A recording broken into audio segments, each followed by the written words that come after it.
Students, welcome to MB education services. I am your educator miss Bhavna ma'am.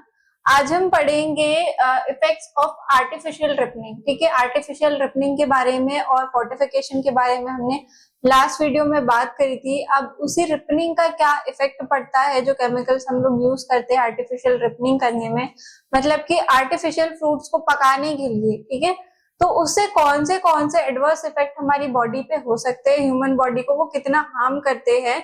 ठीक है, उसके बारे में हम लोग देख रहे हैं। फर्स्ट हम लोग बात करेंगे एथिलीन ग्लाइकोल की।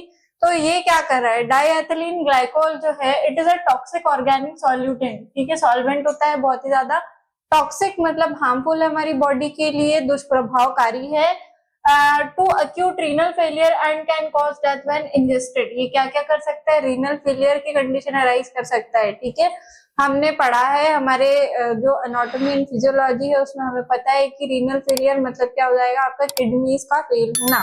ठीक है, और डेथ को भी कॉज कर सकता है, मतलब आप मर भी सकते हो अगर आपने इसका क्या कर लिया, इसे खा लिया तो। मतलब अगर आपके फूड में उसको पकाने के लिए किसी भी तरह से उसमें क्या है एक्स्ट्रा अमाउंट में एथिलीन ग्लाइकोल अगर डाल दिया जाए तो वो क्या होगा, आपको टॉक्सिसिटी प्रोवाइड करेगा। ठीक है, आपकी बॉडी को हार्म कर सकता है।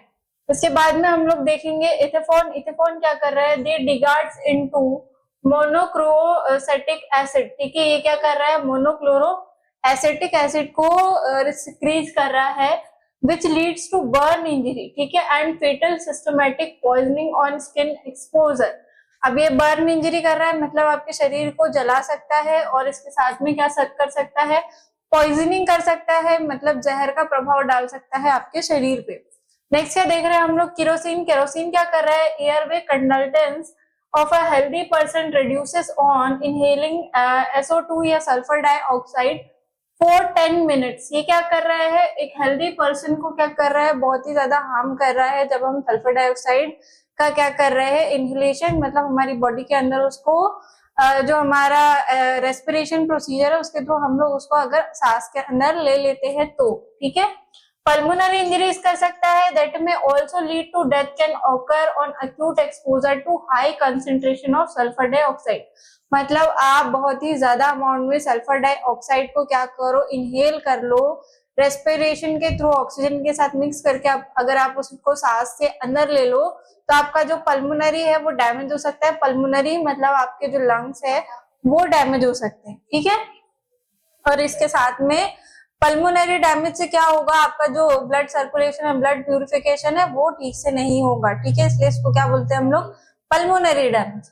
नेक्स्ट क्या देख रहे हैं हम लोग, कैल्शियम कार्बाइड। अब कैल्शियम कार्बाइड क्या कर रहा है, इट रिएक्ट्स विद वाटर। ये क्या कर रहा है, वाटर के साथ में reaction, chemical reaction and forms acetylene, और उसके साथ में क्या बनाता है, रिएक्ट करके एसिटाइलिन बना रहा है which is similar to ethylene gas. ठीक है, जो सिमिलर हो जाएगा हमारे एथिलीन गैस के। Fluid get accumulated in the lungs due to high exposure of arsenic and phosphorus। अब ज्यादा अमाउंट में अगर एसिटिलीन गैस या तो फिर हमारी कौन सी गैस हो जाएगी, एथिलीन गैस, अगर हम ज्यादा अमाउंट में इनहेल कर ले, मतलब हम रेस्पिरेशन में ऑक्सीजन के साथ में उसको भी ले ले हमारी बॉडी के अंदर, तो क्या हो जाएगा, लंग्स पे हाईली इफेक्ट करेगी। ठीक है, showing early symptoms like vomiting, और इसकी वजह से हमारे शरीर में कौन से साइन एंड सिम्टम्स दिखाई देंगे, मतलब किस तरह के लक्षण दिखाई देंगे इसकी बात कर रहे हैं हम लोग। तो इसमें हो जाएगा वॉमिटिंग हो जाएगा, ठीक है, उल्टी करना, डायरिया, दस्त लगना, बर्निंग सेंसेशन मतलब जलन का प्रभाव होना, जलन जैसी सेंसेशन आना, कहाँ पे, चेस्ट में एंड एब्डोमेन में। ठीक है, एब्डोमेन का मतलब क्या होता है, स्टमक या आमाशय या पेट। ठीक है, थर्स्ट वीकनेस, डिफिकल्टी स्वेलोइंग, मतलब आपको निगलने में, ठीक है, पानी पीने में, ठीक है, उसमें प्रॉब्लम होगी। इरिटेशन और burning in eyes and skin. ठीक है, इरिटेशन होगी मतलब आंखों में जलन टाइप की, आंखें गड़ेगी आपकी, कहाँ कहाँ पर, स्किन और आईज दोनों। ठीक है, परमानेंट आई डैमेज, आंखों में दिखना भी बंद हो सकता है, आंखों को खराब कर सकता है। ठीक है, skin ulcer, sore throat, cough and shortness of breath.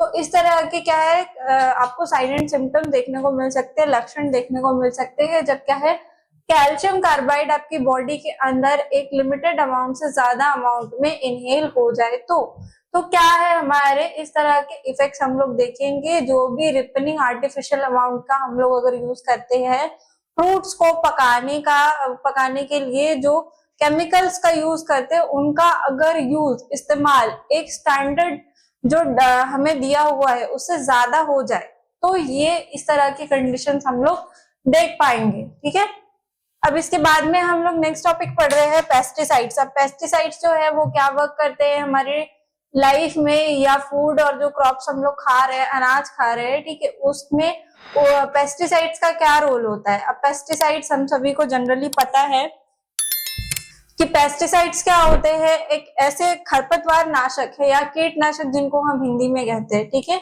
जो हमारे जो अनाज लगते हैं, अनाज हम लोग उगाते हैं, धान उगाते हैं, गेहूं उगाते हैं, ठीक है, चने उगाते हैं, तो जो भी हम लोगों ने खेती करी हुई है उसमें ऐसे कोई भी कीटनाशक पदार्थ है या तो फिर क्या है जो घास फूस उग रही है, जिसकी वजह से हमारा जो एक्चुअल अनाज है, दाल लगाई है हमने, गेहूं लगाया है, उसको वो नुकसान पहुंचा रहा है, उसके बढ़ने को नुकसान पहुंचा रहा है। उसको मारने के लिए जिन आर्टिफिशियल चीजों का हम लोग यूज करते हैं, ठीक है, जिन लिक्विड्स का यूज करते हैं, उसको हम लोग पेस्टिसाइड बोलते हैं।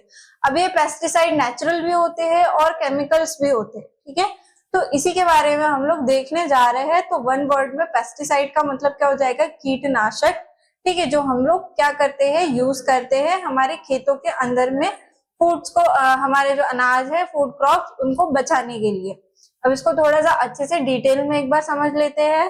ठीक है, तो the food and agriculture organisation, ठीक है, जिसको FAO भी कहते हैं, उन्होंने हमें क्या बताया, defined pesticide as any substance, मतलब पेस्टिसाइड्स कोई भी ऐसा सब्सटेंस, कोई भी ऐसा पदार्थ, और मिक्सचर मतलब कि कोई भी ऐसा मिश्रण हो सकता है of substance intended for preventing, जिसका उद्देश्य क्या होगा, प्रिवेंट करना मतलब बचाना, डिस्ट्रॉइंग और कंट्रोलिंग मतलब कि पूरी तरीके से खत्म होने से बचाना या तो फिर कंट्रोल करना किस चीज को, any paste including vectors of human, मतलब किसी भी ऐसे इंसेक्ट, कीड़े मकोड़े, ठीक है, तो या फिर वेक्टर्स मतलब कि जो क्या कर रहे हैं, एक पदार्थ से दूसरे पदार्थ में जाने वाली हानिकारक बीमारियां, एक इंसान से दूसरे इंसान में, एक कीड़े से दूसरे कीड़े में या दूसरे जानवर में जाने वाली बीमारियां, ठीक है, इसको क्या बोलते हैं हम लोग, vector.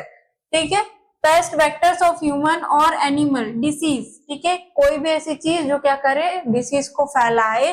Unwanted species of plants, जिसको हम लोग खरपतवार बोलते हैं। ठीक है, जो अनवांटेड प्लांट्स क्या होते हैं, घास फूस हमारे जो एक्चुअल अनाज है उसके साथ में उग जाती है, इनकी भी बात हो रही है।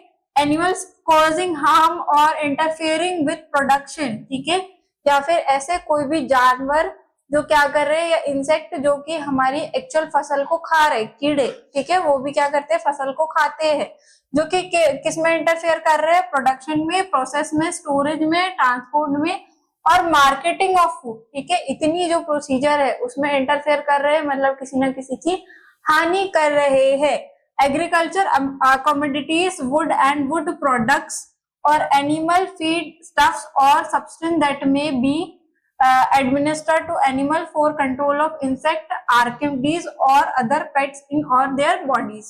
तो ठीक है, तो ऐसे कोई भी पदार्थ जो किसी भी तरीके से क्या कर रहे हैं, ह्यूमंस को हानि पहुंचा रहे हैं, या इंसेक्ट्स की जो भी बीमारियां है वो हमारी जो भी फूड क्रॉप्स हमने लगाई है, सब्जी हमने लगाई है या अनाज हमने बोया है, उसको खराब कर रहे हैं, उस पर गलत असर डाल रहे हैं, उसको खत्म करने के लिए, मारने के लिए जिन चीजों का हम लोग यूज करते हैं उसी को हम लोग पेस्टिसाइड कहते हैं। ठीक है, अगर इतना सबको समझ में नहीं आया तो वन लाइनर यही हो जाएगा आपका कि जो हमने फसल उगाई है उसके जो भी सब्सटेंस है, एक्स्ट्रा सब्सटेंस है जो हमारी फसल को खराब कर रहे हैं, उसको मारने के लिए जिन चीजों का छिड़काव करते हैं उसको हम लोग पेस्टिसाइड कहते हैं। ठीक है, अब पेस्टिसाइड के एग्जाम्पल क्या क्या है, फंजीसाइड्स, हेर्बिसाइड्स एंड इंसेक्टिसाइड्स और सिंथेटिक केमिकल पेस्टिसाइड्स जो होते हैं। ठीक है, जो हम लोग क्या करते हैं, मार्केट से परचेज करके लाते हैं, जिसमें केमिकल्स इंक्लूड होते हैं, वो कौन से हो जाएंगे,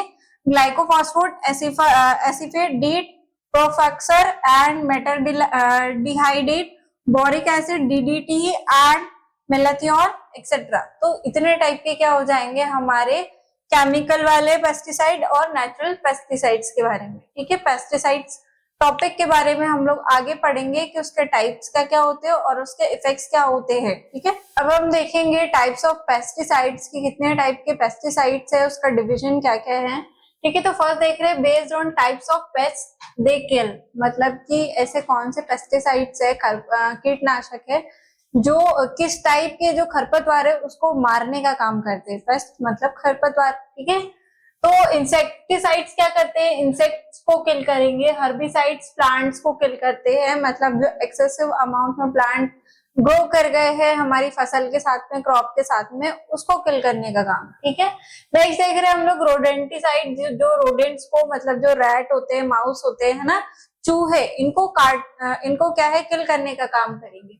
बैक्टीरियासाइड्स बैक्टीरिया को किल करने का काम करेंगे। फंजीसाइड्स फंजाई को किल करेंगे। एंड लार्विसाइड्स लार्वा, ठीक है, जो लार्वा होते हैं, जो पानी वाली हमारी फसल होती है उसके अंदर छोटे छोटे जो उग जाते हैं या फिर जन्म ले लेते हैं, वो लार्वा। ठीक है, या फिर जो मच्छर या मक्खी जिससे निकलती है उसको हम क्या बोलते हैं, लार्वा। ठीक है, नेक्स्ट देख रहे हैं बेस्ड ऑन बायोडिग्रेडेबल एबिलिटी, मतलब वो किस तरह से क्या है, उनका डिग्रेशन होता है, मतलब खत्म होता है, उनका नष्ट कैसे होते हैं वो। ठीक है, तो फर्स्ट है बायोडिग्रेडेबल एंड सेकंड है परसिस्टेंट। बायोडिग्रेडेबल मतलब कम टाइम में क्या होगा, ये नष्ट हो जाएंगे, और परसिस्टेंट मतलब इसको क्या है, यूज होने में, प्रोसेस होने में बहुत ज्यादा टाइम लगेगा।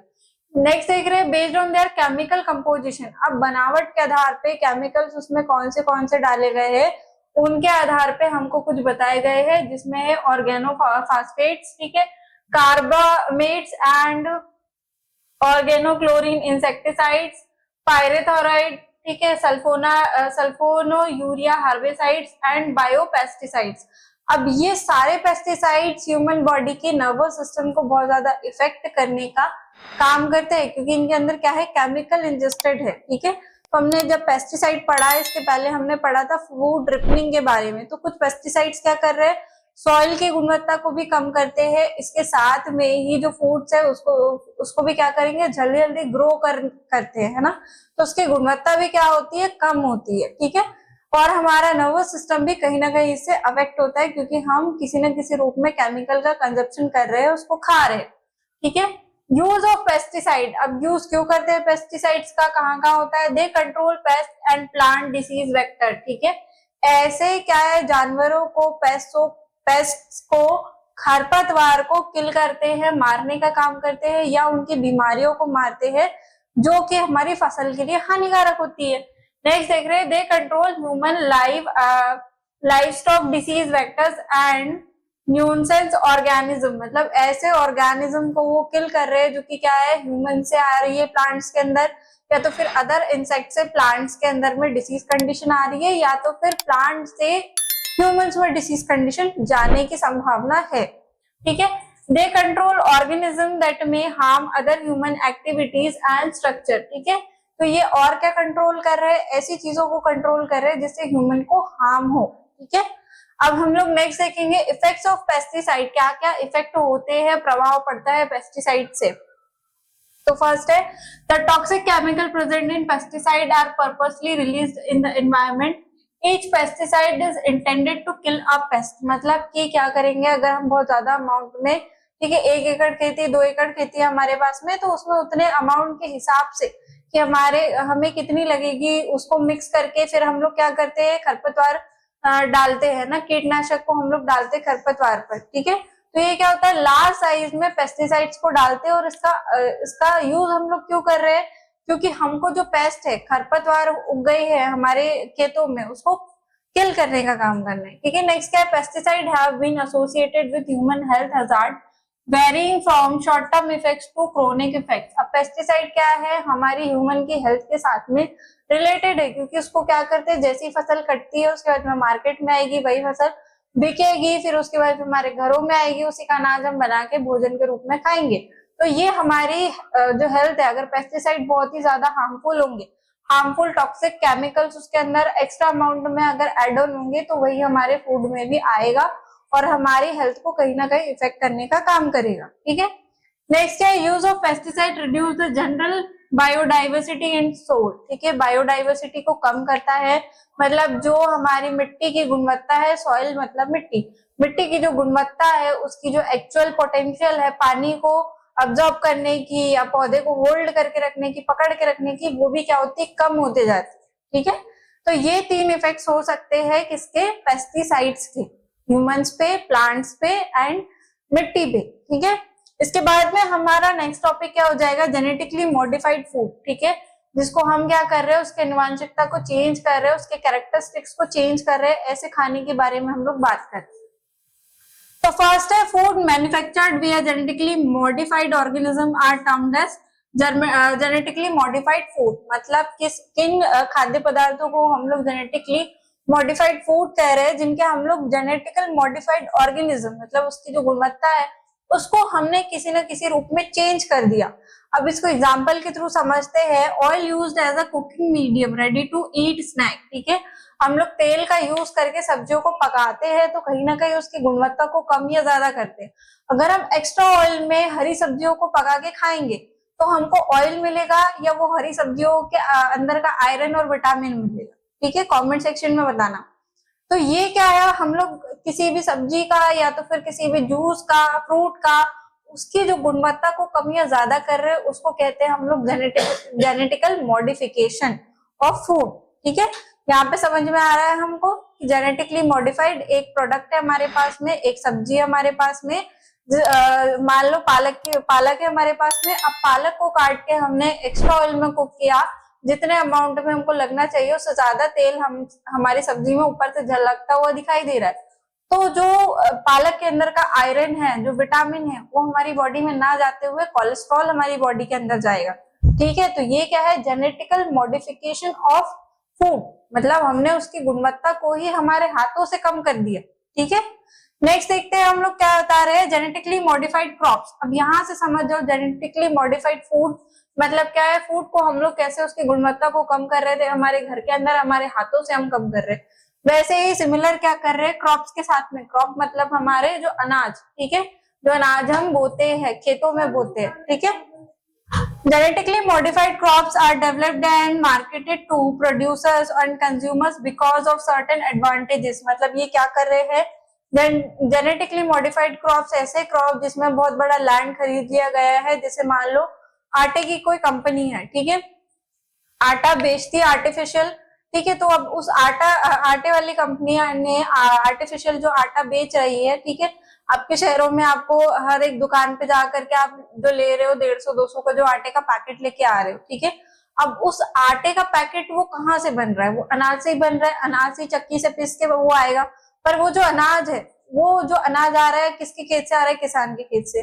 अब जो कंपनी का ओनर है वो क्या करेगा, खेतों से खेत खरीद लेगा, या तो फिर किसानों को क्या बोलेगा कि आपका जो भी अनाज हो रहा है वो सिर्फ मेरी कंपनी को आपने बेचना है, ठीक है। तो वो जो उसके गुणवत्ता क्वांटिटी को बढ़ाने के लिए वो एक्स्ट्रा अमाउंट में क्या कर रहे हैं, केमिकल्स का यूज करते हैं, ताकि उससे क्या हो, उनकी प्रोडक्टिविटी ज्यादा हो, क्वांटिटी ज्यादा हो उनके अनाज की, पर उसकी क्वालिटी कम हो रही है यहाँ पे, ठीक है। तो ये बताया है कि प्रोड्यूसर्स और कंज्यूमर्स अपने फायदे के लिए इसका यूज कर रहे हैं, ठीक है। These include crop protection from pest disease, tolerance to herbicides और इंक्रीज न्यूट्रिशनल वैल्यू, ठीक है।